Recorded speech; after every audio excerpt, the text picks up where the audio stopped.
voilà, Cap Diego Reboisement, on est là pour la protection des baobabs essentiellement. Et puis reboiser en même temps Madagascar pour éviter toute cette déforestation. Et voilà, essayer de participer comme on peut. Et pourquoi Madagascar? Pourquoi Madagascar? Et pas la Réunion? Il n'y a pas le même problème. Je pense qu'à Madagascar, il y a beaucoup de charbonnage, de la culture sur brûlis qui font que beaucoup de dégâts, et puis cette obligation de consommer avec le charbon.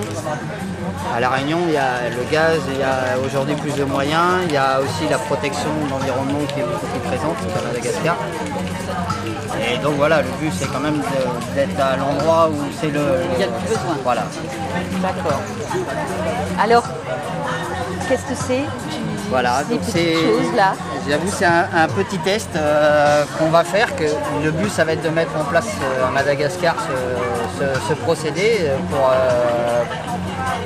éviter les sachets plastiques pour toutes les pépinières.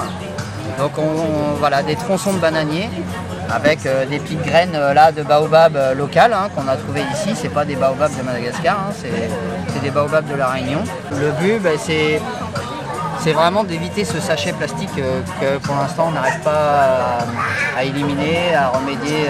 Voilà. Donc le bananier a priori serait un bon compromis. Une gorgée d'eau et puis en même temps les racines poussent bien dedans et puis si c'est concurrent on portera l'idée à madame. D'accord. Donc là l'idée aujourd'hui c'est que les enfants viennent planter des petites... Voilà, il y a des petites graines à planter avec des petits pots. On a du baobab mais on a aussi autre chose. C'est surtout de sensibiliser les enfants aussi à la protection de l'environnement et puis chacun peut faire un petit geste, chacun peut planter son petit arbre, c'est ça aussi qui est... Voilà, c'est pas compliqué et puis voilà, c'est important. Maintenant, à La Réunion, comme on dit, c'est plus fun, c'est plus pour le plaisir. Quelqu'un qui aime le baobab ou qui aime la nature ou qui aime, comme on dit, les qualités nutritives du baobab, si on pourrait dire. Mais voilà, c'est plus pour faire découvrir aussi le baobab à La Réunion, un peu plus que ce qu'il est connu. Alors c'est ton association, Association Cap Diego Reboisement? Oui, voilà. Elle existe depuis combien de temps? Elle existe depuis, on va dire, un peu plus d'1 an officiellement. Maintenant, ça fait plus de 10 ans qu'on travaille sur site déjà à reboiser, à protéger les baobabs. Et en fait, c'était en autonomie, on finançait ça personnellement depuis longtemps. Et c'est vrai que ça a un coût. Il y a 2 personnes qui travaillent à plein temps là-bas pour s'occuper de ça. On a de plus en plus de travail à faire, de protection. Donc c'est vrai qu'à un moment, l'association est coulée de source pour se faire aider un peu à faire des choses encore plus grandes. C'est donc sur un lieu bien précis. Voilà. C'est sur la presqu'île de Cap Diego, c'est dans la baie de Diego Suarez. La baie de Diego, c'est la 2e plus grande baie du monde, donc c'est quand même une jolie baie. Et au milieu de cette baie, il y a la presqu'île de Cap Diego, où il y a le Suarezensis, donc cette espèce endémique de Mada, qui est en voie de disparition, qui est menacée, on va dire. Et donc, il n'y a pas de route, il n'y a pas d'électricité sur cette presqu'île, donc vraiment, elle est préservée et que maintenant, on a juste à s'en occuper. Donc, on a 25 hectares actuellement à reboiser et puis on espère avec le temps peut-être faire plus, du charbon vert, des choses comme ça. Chaque baobab parrainé a le droit à un petit traitement de faveur, à une petite cour de protection et puis autour de ça il faut quand même reboiser autour parce que le baobab n'a pas de racines profondes, donc il faut quand même stabiliser les sols. Donc avec d'autres espèces, on réimplante autour.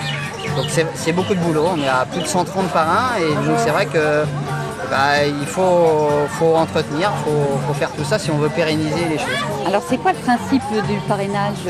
Voilà, le principe du parrainage c'est vraiment que chaque donateur ait un visu un peu sur ce qui est fait dans l'association, qu'il puisse nommer son baobab comme il veut, un petit pseudo. Et puis après, nous, sur place, on le réimplante, on fait une petite cour de protection et puis on le géolocalise. Et après, il y a un petit certificat de parrainage qui suit pour ce parrain. Et comme ça, des photos de temps en temps pour qu'il voit l'évolution de son arbre aussi. Et pour ceux qui sont plus courageux, ils vont là-bas sur place et ils le découvrent eux-mêmes. C'est encore mieux. D'accord.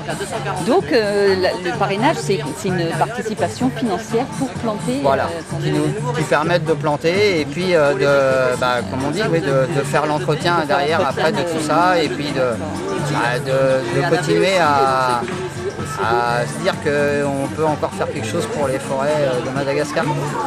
Et les parrains, ils se trouvent où majoritairement? Et les parrains, un peu partout en Europe. On en a de Suisse, on en a de France, on en a d'Italie, du Canada. Ah ouais. Voilà, on en a un peu de partout, des Réunionnais aussi. On a quelques Malgaches aussi, contrairement à ce qu'on pense. Il y a des Malgaches qui pensent aussi à leur... donc voilà.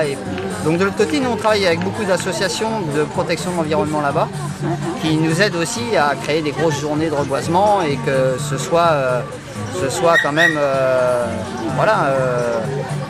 un travail qui est fait, on va dire... ensemble. Ouais, ensemble. Partage.